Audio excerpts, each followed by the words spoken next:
প্রশ্ন ফাঁসে 2 টাকা কামাইছি সব খরচ করছি আল্লাহ রাস্তায়।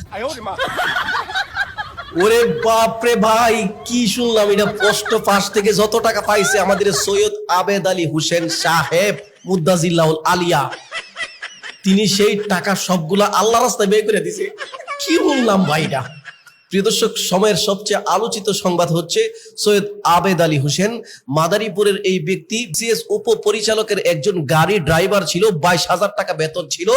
সে 30 থেকে নিয়ে 46 পর্যন্ত বিসিএস পরীক্ষার প্রশ্নপত্র ফাঁসের সাথে সরাসরি জড়িত ছিলেন। এখন সে পুরোদস্তর ব্যবসায়ী বনে গেছেন, বিজনেসম্যান হয়ে গেছেন, এবং সেই প্রশ্নপত্র ফাঁস যে করছে সেটাতে জড়িত ইতিমধ্যেই 17 জনকে, পরিচালক 2 জন সহ, সহকারী আর ড্রাইভার সহ অনেককেই গ্রেফতার করা হয়েছে। তো উনি সেই প্রশ্নপত্র ফাঁসের যে টাকাগুলা পাইছে, সেই টাকাগুলো সবগুলো আল্লাহ রাস্তায় ব্যয় করে দিছে। ওরে, এটা আমি কি শুনলাম ভাই! দর্শক, সৈয়দ আবেদ আলী হোসেন ফেসবুকে ঢুকলেই ওনার পোস্ট দেয় নাই এমন হয়তো খুঁজে পাওয়া যাবে না। লোকটাকে দেখলে মনে হয় যেন বেহেশতে থেকে পালিয়ে আসা সদ্য একজন ফেরেশতা মাত্র। কি বিশ্বাস হইতেছে না? চেহারাটা দেখেন, কত নুরানি একটা আভাস তার চেহারার মধ্যে।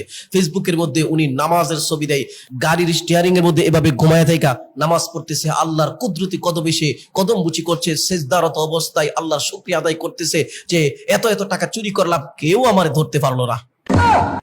না, আসলে এটা না। এরপরে সমুদ্রের বিচের মধ্যে লেফের উপরে, তুষকের উপরে দাঁড়িয়ে তিনি নামাজ আদায় করেন। সেইটা তার পুত্র ফায়া কলকাতা থেকে ফেসবুকে পোস্ট দিয়া দেয়। কত চমৎকার! একজন গাড়ি ড্রাইভার, মাত্র 22,000 টাকা বেতন, এখন সে কোটি কোটি টাকা বাড়ির মালিক। প্রিয় দর্শক, আমি মনে করি এই সৈয়দ আবেদ আলী সাহেব কিন্তু একজন নিরীহ ব্যক্তি, তার ভিতরে দেশপ্রেম আছে। কিভাবে একটু প্রমাণ দেই? প্রমাণ ছাড়া রাসেল ভাই আমি কোনো কথা বলি না।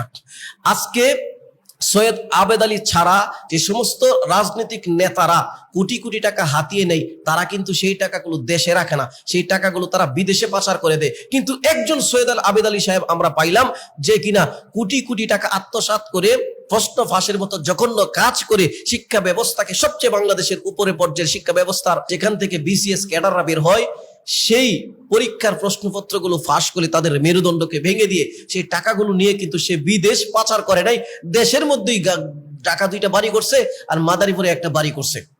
তাইলে আপনি কি মনে করেন, এটা কি দেশপ্রেম আছে না তার ভিতরে? যদি দেশপ্রেম না থাকতো তাহলে সেই টাকাগুলো আল্লাহ রাস্তায় দান করতো না এবং দেশের মধ্যেই কোনো কিছু করতো না, সব বিদেশে পাচার করতো। এই সৈয়দ আবেদ আলী হোসেন আমি মনে করি আমাদের দেশে দরকার। হ্যাঁ, মিশে কইলাম।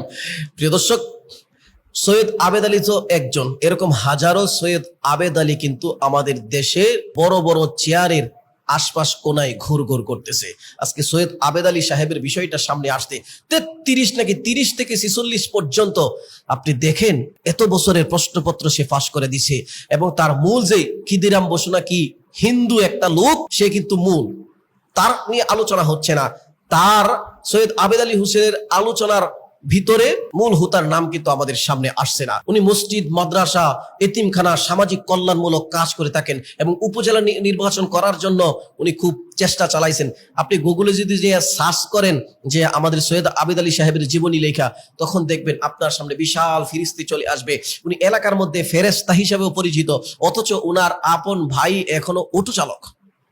তো প্রিয় দর্শক, একজন গাড়ি ড্রাইভার 22,000 টাকা বেতন থেকে কিভাবে আলাদিনের চেরাগ যেন তার হাতে পেয়ে ফেলেছে, সে এরকম বাংলাদেশের মানুষের শিক্ষা ব্যবস্থার সাথে দুর্নীতি করে কোটি কোটি টাকা হাতিয়ে নিচ্ছে। এ যেন আঙ্গুল ফুলে কলা গাছ। দর্শক, সৈয়দ আবেদ আলী সাহেব কয় টাকা নিছে? কোটি টাকা, কয়েক কোটি টাকা, হাজার হাজার কোটি টাকা কিন্তু নেয় নাই। আমাদের দেশে এরকম লোক রয়েছে যাদেরকে আমরা সমাজের দায়িত্বে দেই, তারা কিন্তু হাজার হাজার কোটি টাকা বাংলাদেশ থেকে পাচার করে আমাদের ব্যাংকগুলো খালি করে, ব্যবসা বাণিজ্যগুলোকে মাটির সাথে মিশিয়ে দিয়ে তোয়াক্কা না করে দেশের সম্পত্তিগুলো বিদেশে পাচার করছে। অতএব ওই সমস্ত বেনজির আহমেদদেরকে আগে ধরেন, সৈয়দ আবেদ আলী হোসেনের বিচার চাই। এবং তার মতো আরো যারা হাজারো সৈয়দ আবেদ আলী আছে, উনি তো শুধুমাত্র গাড়ির ড্রাইভার থেকে এত টাকা কামাই করছে, গাড়িটা যার, গাড়িওয়ালা কত টাকা কামাই করেছে, তাকেও আইনের আওতায় এনে সর্বোচ্চ শাস্তি দেওয়া হোক এবং দেশের মধ্যে একটা নজির স্থাপন করা হোক। আস্তে আস্তে বাংলাদেশের দুর্নীতির যে অবস্থা হচ্ছে, এই দুর্নীতি থেকে কিছুটা হলে মুক্তি পাবে, দেশের মানুষ একটু শান্তিতে থাকতে পারবে। কারণ দুর্নীতির টাকা কিন্তু আমার আপনার রক্তে মাংসে কামাই করা কষ্টার্জিত সেই টাকাগুলো তারা সেই তারা লুট করে সেই টাকার পাহাড়ে তারা ঘুমাচ্ছে। অতএব সৈয়দ আবিদ আলী সাহেবের আলোচনায় যেন বড় বড় কুমির, হাঙ্গর, মাছগুলোর আলোচনা ভুলে না যায় আমরা। দর্শক, ভিডিওটি শেয়ার করে দিবেন। আসসালামু আলাইকুম ওয়া রাহমাতুল্লাহ।